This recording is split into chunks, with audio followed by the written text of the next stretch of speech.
ಧರ್ಮಸ್ಥಳಕ್ಕೆ ಸಂಬಂಧಪಟ್ಟಂತೆ ಸೊ ಇವರು ಷಡ್ಯಂತ್ರ ನಡೀತಾ ಇದ್ದಾರೆ ಅಂದ್ಬಿಟ್ಟು ಇವಾಗ ಆಲ್ರೆಡಿ ನಾನು ಎಲ್ಲ ನ್ಯೂಸ್ ಚಾನಲ್ಗಳಿಗೂ ಹೇಳ್ತಾ ಇದ್ದೀನಿ, ಎಲ್ಲನೂ ಮಾಡ್ತಾ ಇದ್ದೀನಿ.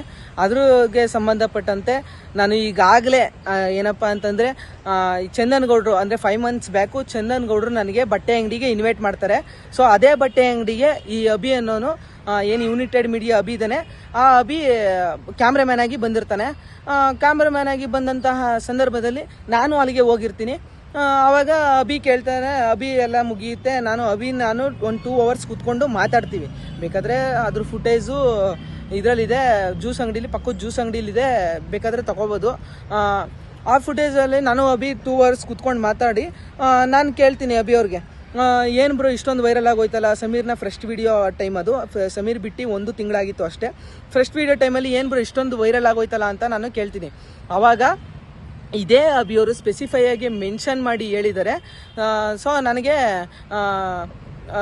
ಇದರಿಂದ ನೀನು ನೋಡಿದ್ಯಾ, ಎಷ್ಟು ವಿಡಿಯೋ ನೀನು ಹೆಂಗೆ ವೈರಲ್ ಆಯಿತು ಅಂತ ನೋಡಿದ್ಯಾ, ಯಾವ ರೀತಿ ವೈರಲ್ ಆಯಿತು ಅಂತ ನೋಡಿದ್ಯಾ, ಬಟ್ ಯಾವ ಥರ ವೈರಲ್ ಆಯಿತು ಅಂತ ನೋಡಿಲ್ಲ. ಇದರಿಂದ ಸುಮಾರು 300ರಿಂದ 400 ಟ್ರೋಲ್ ಪೇಜ್ಗಳು ಕೆಲಸ ಮಾಡಿದೆ, 50ರಿಂದ 60 ಕಂಟೆಂಟ್ ಕ್ರಿಯೇಟರ್ಸು ಕೆಲಸ ಮಾಡಿದ್ದಾರೆ, ಅದಕ್ಕೋಸ್ಕರ ವೈರಲ್ ಆಗಿದೆ ಅಂತ ಹೇಳ್ತಾರೆ. ನಾನು ಒಂದು ಇದರಲ್ಲಿ ಕುತೂಹಲದಲ್ಲಿ ಕೇಳ್ತೀನಿ, ಹೌದಾ ಇವ್ರಿಗೆಲ್ಲ ಫಂಡಿಂಗ್ ಆಗಿರಲ್ವಾ, ಯಾಕಂತಂದರೆ ಸುಮ್ಮನೆ ಯಾರು ಮಾಡಲ್ಲ, ಇವ್ರಿಗೆಲ್ಲ ಅಮೌಂಟ್ ಏನಾರು ಕೊಟ್ಟಿದ್ದೀರಾ ಅಂತ ಕೇಳ್ತೀನಿ.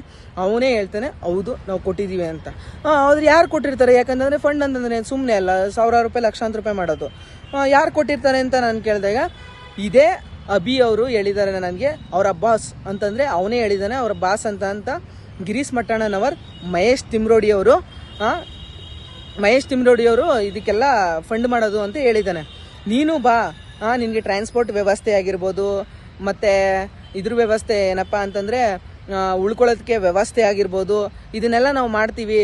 ಸೊ ನೀನು ಬಾ, ನಿನಗೇನು ಫೈನಾನ್ಷಿಯಲಿ ನಾವು ನೋಡ್ಕೋತೀವಿ ಅಂತ ಹೇಳ್ತಾನೆ. ಬಿಕಾಸ್ ಅವಾಗ ನನಗೆ ಕಾಲೇಜ್ ಟೈಮ್ ಆಗಿರೋದ್ರಿಂದ, ನಾನು ಕಾಲೇಜ್ ಎಕ್ಸಾಮ್ ಟೈಮ್ ಆಗಿರೋದ್ರಿಂದ ನಂದು ಬೇರೆ ವರ್ಕ್ ಇತ್ತು, ಅದಕ್ಕೋಸ್ಕರ ನಾನು ಹೋಗಿಲ್ಲ.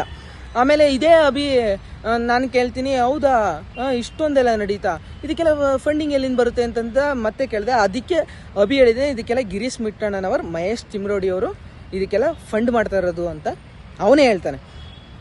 ನೆಕ್ಸ್ಟು ಅದ್ರ ನಂತರ ನಾನು ಈಗ ಇದೇ ಚಂದನ್ ಗೌಡ್ರು ಒಂದು ಸಮೀರ್ ವಿಡಿಯೋ ಬಂದ ನಂತರ ಒಂದು 2-3 ದಿನಕ್ಕೆ ಕ್ಲಾರಿಟಿ ವಿಡಿಯೋ ಅಂತ ಮಾಡ್ತಾರೆ, ಎಲ್ಲ ಯೂಟ್ಯೂಬರ್ಸು ವಿಡಿಯೋ ಮಾಡ್ತಿರ್ಬೇಕಾದ್ರೆ ಅದೇ ವಿಡಿಯೋದಲ್ಲಿ ಹೇಳ್ತಾರೆ, ನಮ್ಮದೇ ಕಮ್ಯುನಿಟಿಯ ನಮಗೆ ಗೊತ್ತಿರುವಂತಹ ಒಬ್ಬ ಯೂಟ್ಯೂಬರ್ ಬಂದು ಅಲ್ಲಿ ವಿಡಿಯೋ ಮಾಡಿದ್ದಾರೆ, ಗೊತ್ತಿರುವಂತಹ ಒಬ್ಬ ಯೂಟ್ಯೂಬರ್ ವಿಡಿಯೋ ಮಾಡಿ ನನಗೆ ಅಪ್ರೋಚ್ ಮಾಡಿದ್ರು, ಹಿಂಗೆ ಫಂಡ್ಗೆ ಅಪ್ರೋಚ್ ಮಾಡಿದ್ರು, ಫಂಡ್ ಕೊಡ್ತೀನಿ, ಹಿಂಗೆ ಸೌಜನ್ಯ ಪರ ಹೋರಾಟ ಮಾಡ್ತಾ ಇದ್ದೀವಿ, ಅದ್ರ ಬಗ್ಗೆ ಫಂಡ್ ಕೊಡ್ತೀನಿ, ನೀವು ವಿಡಿಯೋ ಮಾಡಿ ಅದ್ರ ಬಗ್ಗೆ ಅಂತ ಹೇಳಿದ್ರು ಅಂದ್ಬಿಟ್ಟು ಇದೇ ಚಂದನ್ ಗೌಡ್ರು ಮೆನ್ಷನ್ ಮಾಡಿ ಹೇಳಿದ್ದಾರೆ. ಇವತ್ತು ಅವರ ಚಾನಲಲ್ಲಿ ಆ ವಿಡಿಯೋ ಡಿಲೀಟ್ ಆಗಿದೆ, ಬಟ್ ಆ ವಿಡಿಯೋ ಕ್ಲಿಪ್ ನನ್ನ ಹತ್ರ ಇದೆ.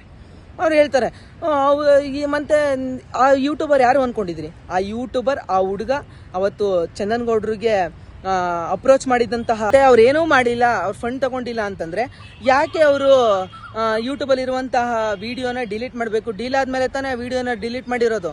ಸೊ ಇಷ್ಟೆಲ್ಲ ಬಿಟ್ಟಾಕಿ ಆಯಿತು, ಇದೆಲ್ಲ ಆಯಿತು, ಇದೇ ಚಂದನ್ ಗೌಡ್ರಿಗೆ ಅಪ್ರೋಚ್ ಮಾಡಿದ್ದಾರೆ, ಅವರೇ ಹೇಳ್ಕೊಂಡಿರೋ ಥರ ಅವರೇ ಅಪ್ರೋಚ್ ಮಾಡಿದ್ದಾರೆ. ಸೊ ಇಷ್ಟೆಲ್ಲ ಇವಾಗ ಸಮೀರ್ ಏನು ಸುಮ್ಮನೆ ವಿಡಿಯೋ ಮಾಡಿಲ್ಲ, ಸಮೀರ್ಗೂ ಫಂಡಿಂಗ್ ಆಗಿದೆ ಅಂತ ಇದೇ ಅಭಿ ನನಗೆ ಹೇಳಿದ್ದಾನೆ. ಬೇಕಾದರೆ ಅದನ್ನು ನಾನೇ ಐ ವಿಟ್ನೆಸ್ ಆಗಿ ಬೇಕಾದ್ರೆ ಎಲ್ಲಿ ಬೇಕಾದರೂ ಹೇಳ್ಬಲ್ಲೆ, ಯಾಕಂದರೆ ಸತ್ಯನ ಯಾರು ಬೇಕಾದರೂ ಹೇಳ್ತಾರೆ, ಎಲ್ಲಿ ಬೇಕಾದರೂ ಹೇಳ್ತಾರೆ. ಸೊ ಅದೆಲ್ಲ ಆದಮೇಲೆ ಇದೆಲ್ಲದ್ರ ನಂತರ ಸೊ ಇದೇ ಅಭಿ ಹೇಳ್ತಾನೆ, ಏನಂತ ಇದೇ ಚಂದನ್ ಗೌಡ್ರು ಹೇಳ್ತಾರೆ, ಒಂದು ನಿಮಗೆ ಒಬ್ರು ಲಕ್ಷ್ಮಿ ಅನ್ನೋದು ಕಾಂಟ್ರವರ್ಸಿ ಆಗಿತ್ತು ನೋಡ್ಬೋದು, ಆ ಲಕ್ಷ್ಮಿ ಅನ್ನೋರ್ದು ಪಾನ್ ಕಾರ್ಡೋ ಡೆಬಿಟ್ ಕಾರ್ಡೋ ಯಾವುದೋ ಒಂದು ಸಿಕ್ಕಿರುತ್ತೆ. ಆ ಸಿಕ್ಕಾಗ ಇದೇ ಚಂದನ್ ಗೌಡ್ರು ಬಂದ್ಬಿಟ್ಟು ವಿಡಿಯೋ ಮಾಡಿರ್ತಾರೆ, ಏನಂತ ನೋಡಿ ಹಿಂಗೆ ಸಿಕ್ಬಿಟ್ಟೈತೆ, ಇದು 9ನೇ ಅಂದರೆ 2009ರಲ್ಲಿ ಸತ್ತಿರುವಂತಹ ಒಬ್ಬ ಹೆಣ್ಣು ಮಗಳದು ಅಂತ ಇದೇ ಚಂದನ್ ಗೌಡ್ರು ಹೇಳ್ದಂತ ಚಂದನ್ ಗೌಡ್ರು. ಅದಾದಮೇಲೆ ಆ ಹೆಣ್ಮಗಳು ಎಲ್ಲೋ ಒಬ್ರು ಬದುಕಿದ್ದಾರೆ, ಇನ್ನೂ ಇದ್ದಾರೆ, ಅದು ನೇತ್ರಾವತಿ ಸ್ನಾನ ಮಾಡಬೇಕಾದ್ರೆ ಮಿಸ್ ಆಗಿರೋದು ಅಂತ ಹೇಳಿದಾಗ ಬಂದು ಕ್ಲಾರಿಟಿ ಕೊಟ್ರ. ಇದರಲ್ಲೇ ಗೊತ್ತಾಗಲ್ವಾ ಇವ್ರಿಗೆಲ್ಲ ಫಂಡಿಂಗ್ ಆಗಿದೆ ಅಂತ. ನೋಡಿ ಇದರಿಂದ ದೊಡ್ಡ ನೆಟ್ವರ್ಕೇ ಇದೆ. ನಾನು ಯಾಕೆ ಅವತ್ತು ಹೋಗಿ ಅದಕ್ಕೆ ಒಪ್ಕೊಂಡಿಲ್ಲ ಅಂತಂದರೆ, ಸೊ ನಂದು ಅವತ್ತು ಬಿಕಾಸ್ ಕಾಲೇಜ್ ಟೈಮು, ಮತ್ತು ಇದರಿಂದ ಯಾರ್ಯಾರು ಇದ್ದಾರೆ ಅನ್ನೋದು ನನಗೆ ಕ್ಲಾರಿಟಿ ಇರಲಿಲ್ಲ, ಮತ್ತು ಇದರಿಂದ ದೊಡ್ಡವ್ರು ಇರ್ತಾರೆ ಅಂತ ಗೊತ್ತಾಯಿತು. ನಾಳೆ ನಮ್ಮ ಬುಡಕ್ಕೆ ಬಂದರೆ ಯಾರೂ ಇದು ಮಾಡಲ್ಲ ಅಂದ್ಬಿಟ್ಟು ನಾನು ಅವತ್ತು ನಾನು ಒಪ್ಕೊಂಡಿಲ್ಲ. ಅಷ್ಟು ಬಿಟ್ಟರೆ ಇವನೇನು ಯುನೈಟೆಡ್ ಮೀಡಿಯಾ ಅಭಿ ಇದ್ದಾನೆ, ಅವನು ನನಗೆ ಹೇಳಿದ್ದು ನಾನೇ ಇನ್ವೆಸ್ಟಿಗೇಷನ್ ಮಾಡ್ತಾ ಇದ್ದೀನಿ. ಇನ್ವೆಸ್ಟಿಗೇಷನ್ ಮಾಡಿ ಕೊಟ್ಟಂತಹ ವಿಡಿಯೋನ ನೀನು ಅದ್ರ ಬಗ್ಗೆ ಮಾತಾಡ್ಬಿಟ್ಟು ಅಪ್ಲೋಡ್ ಮಾಡಬೇಕು. ಇವಾಗ ನಿಮ್ಗೊಂದು ಎಕ್ಸಾಂಪಲ್ ಕೊಡ್ತೀನಿ ನೋಡಿ.